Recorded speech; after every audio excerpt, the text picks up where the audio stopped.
Les instances de représentation du personnel font peau neuve. Les ordonnances Macron du 22 septembre 2017 ont changé le paysage du dialogue social en entreprise.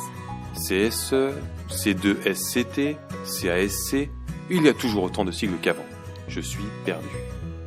Toutes les instances de représentation du personnel sont maintenant fusionnées en un seul comité, le comité social et économique appelé CSE. Un conseil d'entreprise peut même être institué en lieu et place du CSE.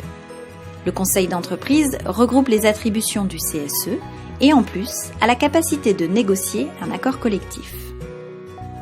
Le CSE doit être mis en place dans toutes les entreprises de plus de 11 salariés le 1er janvier 2020 au plus tard. Mais au fait, une instance de dialogue social, ça sert à quoi ? Elle représente l'expression collective des collaborateurs afin que leurs intérêts soient pris en compte.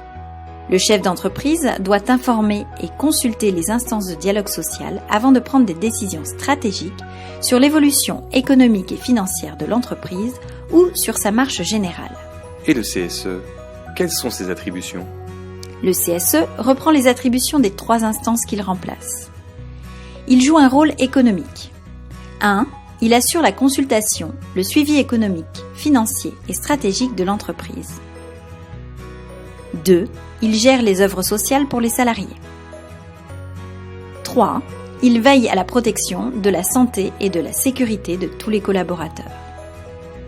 Il assure aussi le contact quotidien avec les collaborateurs pour faire remonter leurs réclamations. Comment ça se passe concrètement ?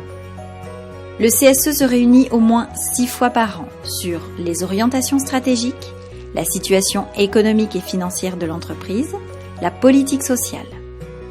Des accords d'entreprise peuvent modifier la périodicité et le contenu des consultations. Alors, il faut être compétent sur tout quand on est élu ? Non. Heureusement, à l'intérieur du CSE, on trouve des commissions spécialisées en fonction notamment de l'effectif. Commission santé et sécurité et conditions de travail, représentants de proximité, commission des activités sociales et culturelles, et d'autres encore selon la taille de l'entreprise.